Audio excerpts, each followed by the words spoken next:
অথৈ শেক্সপিয়ারের Othello অবলম্বনে কিন্তু গোটা সিনেমাটা তৈরি করা হয়েছে। তো এই সিনেমাটা নিয়ে আমার মধ্যে কিছুটা হলেও কিন্তু এক্সাইটমেন্ট ছিল, কারণ এটা একটা এক্সপেরিমেন্টাল ছবি এবং অনির্বাণ ভট্টাচার্য ক্রিয়েটিভ ডিরেক্টরের ভূমিকায় রয়েছেন। অর্ণব মুখোপাধ্যায় তার প্রথম ডিরেক্ট করা ছবি এটা, এবং তিনি নিজে এখানে অভিনয় করেছেন।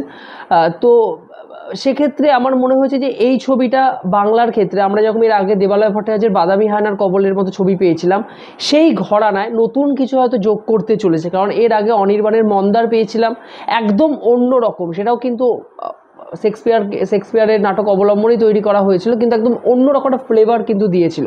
এবারে অনির্বাণের কাজ বা অর্ণব মুখোপাধ্যায়, এরা থিয়েটার থেকে উঠে আসা মানুষ দুজনেই। তো এদের কাজের মধ্যে সবথেকে বড় বৈশিষ্ট্য হলো ক্যামেরার কাজ, অর্থাৎ সিনেমাটোগ্রাফির কাজ, কালার গ্রেডিয়েন্টস, লাইটের কাজ, এবং সবথেকে বড় বিষয় ব্যাকগ্রাউন্ড মিউজিক। তো এই দুটো বিষয়কে এই সিনেমার ক্ষেত্রে প্রযোজ্য। হ্যাঁ, একদমই। অথৈ কিন্তু আমার দুর্দান্ত একটা ছবি লেগেছে, এবং সব থেকে বড় কথা এই ছবিটা এই সময়ের থেকে অনেকটা এগিয়ে রয়েছে। আমি কেন বলছি এই কথা, শুধুমাত্র নাটক অবলম্বনে যে ছবি করা হয়েছে তা নয়, এখানে ক্যারেক্টারগুলোর মধ্যে, এখানে গোগো দিয়া অর্থাৎ যে ক্যারেক্টারটা অনির্বাণ এবং সোহিনী প্লে করছে, এখানে তিনটে বিষয়কে মাথায় রাখতে হবে: নৃশংসতা, বিশ্বাসঘাতকতা এবং অন্যদিকে কিন্তু হিংস্রতা। এই তিনটের মিশ্রণ। খুব কাছের মানুষ যাদেরকে আমরা বিশ্বাস করি, তারা যখন বিশ্বাসঘাতকতা করে, তারা যখন নৃশংস হয়ে পড়ে আমাদের পেছনে, সব রকমভাবে তারা আমাদেরকে শেষ করতে চায়, ধ্বংস করতে চায়, তখন কিন্তু কোনো পালাবার পথ থাকে না। এই সিনেমা কোথাও না কোথাও গিয়ে তার কিন্তু একটা আভাস দিয়ে যায়। আমরা যদি অথৈ নিয়ে কথা বলি, অথৈয়ের গল্পটা খুব ইন্টারেস্টিং। এখানে আমরা একটা একটা গ্রামের দৃশ্যপট দেখতে পাবো, একটা গ্রাম দেখতে পারবো আমরা, ভিনসুরা বলে। সেখানে কিন্তু অথৈ, গোগো এবং তারা দুজনে ছোটবেলা থেকে বড় হয়ে উঠেছে গোগোর বাড়িতেই। অথৈ মানুষ ছোটবেলাতেই তার ঠাকমাকে পুড়িয়ে দেওয়া হয় গ্রামে, এবং অন্যদিকে তার মা যখন তাকে নিয়ে আসে আর কি, পরিচারিকা বেশ এখানে নিয়ে আসে, তো গোগোর বাবা তাকে ছোট থেকে মানুষ করেন।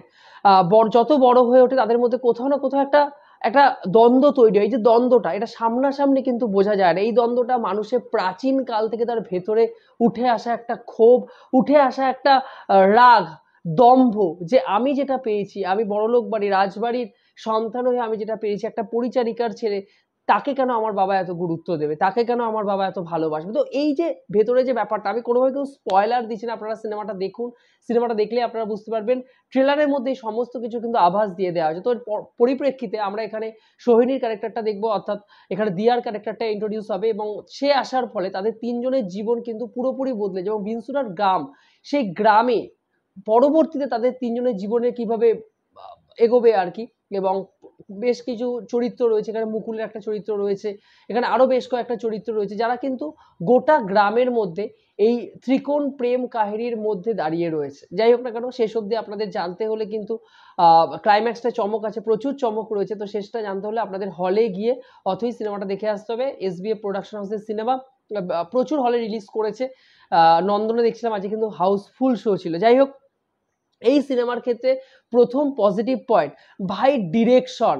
মানে কোথাও গিয়ে ওই যে এই গোটা সিনেমাটাকে একটা ডাইমেনশনের মধ্যে রেখে দেবে। ডাইমেনশন কথাটা কেন বলছি, যারা বাইরের সিনেমা, ইউরোপিয়ান সিনেমা দেখতে ভালোবাসেন, যে কোরিয়ান সিনেমা দেখেন, তারা জানেন যে সিনেমার মধ্যে, মানে একটা সিনেমা, একটা গল্প চলছে, গল্পের মধ্যে পাস্ট প্রেজেন্ট এই যে ব্যাপারটা তুলে আনা, বা সব থেকে বড় কথা একটা ডাইমেনশন, অর্থাৎ দর্শক সিনেমার মধ্যে, পর্দার মধ্যে একটা একটা সরল রেখায় একটাই গল্প তারা দেখতে পাচ্ছে, তাদের সামনে চলছে, কিন্তু মানসিক যে দ্বন্দ্ব, তাদের মনের মধ্যে ফুটে থাকা যে রাগ কাহিনী, সেটা পাস্ট থেকে উঠে এসেছে তাদের মধ্যে। সেই পাস্টটাকে যখন ফুটিয়ে তোলা হচ্ছে প্রেজেন্টে, এবং প্রেজেন্টের ফলে তাদের ফিউচার যখন বদলে যাবে যে ব্যাপারটা, এবং ভবিষ্যতে কি হতে পারে তার একটা আভাস আমাদের দর্শকদের মধ্যে যখন তুলে ধরা হয়, তখন ওই ডাইমেনশনটা দারুণভাবে কিন্তু আমাদের সামনে উঠে আসে। এবং একটা ডাইমেনশনের মধ্যেই অনির্বাণ ভট্টাচার্য এত দারুণভাবে কাজটাকে ফুটিয়ে তুলেছেন।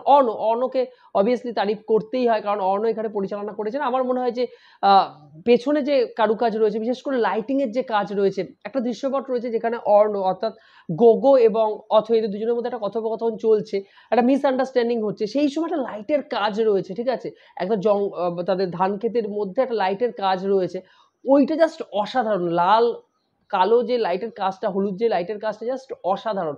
লাইটের কাজ জাস্ট দেখার মতো, কালার গ্রেডিয়েন্টস জাস্ট অসাধারণ। এই সিনেমার পরবর্তী পজিটিভ পয়েন্ট, এখানে অভিনয়, ভাই অনির্বাণকে আমি এর আগেও প্রচুর ক্যারেক্টারে আমি দেখেছি, অনির্বাণকে এর আগেও প্রচুর ক্যারেক্টারে আমরা আলোচনা করেছি তার চরিত্র নিয়ে, তার অভিনয় নিয়ে, থিয়েটারের অভিনেতা, তার মধ্যে জাত অভিনেতা অভিনয় শিল্প হয়তো রয়েছে, কিন্তু এই সিনেমা আমি এখন অবধি বলতে পারি অনির্বাণের জীবনের বেস্ট কাজ। আমি অনির্বাণের সব কাজ দেখেছি, তাও আমি বলতে পারি এটা কিন্তু অনির্বাণের জীবনের ওয়ান অফ দ্য বেস্ট কাজ। এখানে তার ক্যারেক্টারটা ভালো এবং খারাপ, সে কিন্তু একদিকে সে চায় যে তার জীবনে যে জটিলতা চলছে সেখান থেকে সে বেরিয়ে আসুক, কিন্তু অন্যদিকে সে কিন্তু অপর দিকের মানুষকে শায়েস্তাও করতে চায়।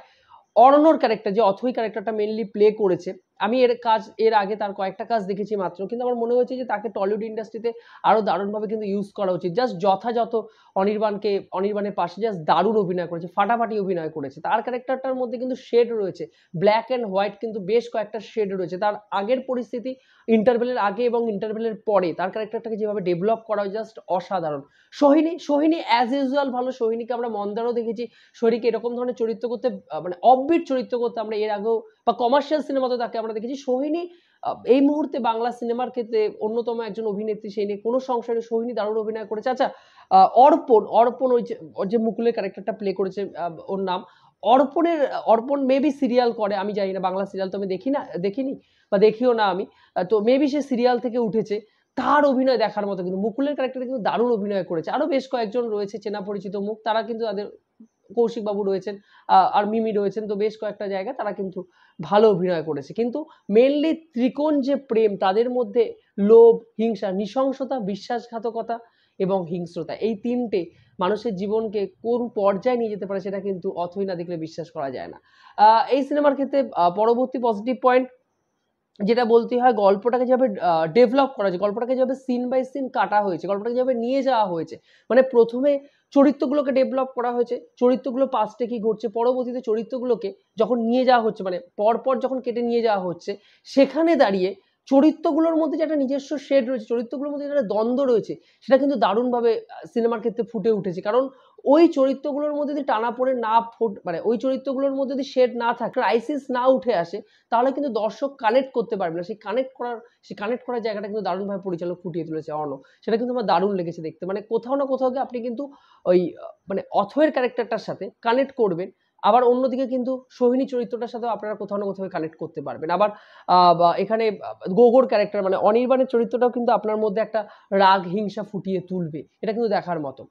ওর এই সিনেমার শেষ পজিটিভ পয়েন্ট ক্লাইম্যাক্সে বলতেই হয়, ক্লাইম্যাক্সটা যতটা সুন্দর করে ডেভেলপ করা হয়েছে, এত সুন্দর করে এক্সিকিউশন করা হয়েছে ক্লাইম্যাক্সটাকে, এবং কোথাও না কোথাও গিয়ে শেষ 35 থেকে 40 মিনিট সিটের সাথে কিন্তু আপনাকে হুক করে রাখে। এটা কিন্তু দুর্দান্ত, জাস্ট দুর্দান্ত। হল কিন্তু পুরো সাইলেন্ট ছিল শেষ 35 থেকে 40 মিনিট। এবারে অথয়ের ক্ষেত্রে নেগেটিভ পয়েন্ট বলতে হয়, এই সিনেমার আলাদা করে নেগেটিভ পয়েন্ট বলার কিছু নেই, এটা একটা এক্সপেরিমেন্টাল ছবি। তবুও আমার মনে হয়েছে প্রথম হাফ আর কি, মানে সিনেমার প্রথম হাফ, বিশেষ করে প্রথম আধ ঘন্টা 40 মিনিট বা 45 মিনিট সিনেমাটা কোথাও না কোথাও গিয়ে স্লো।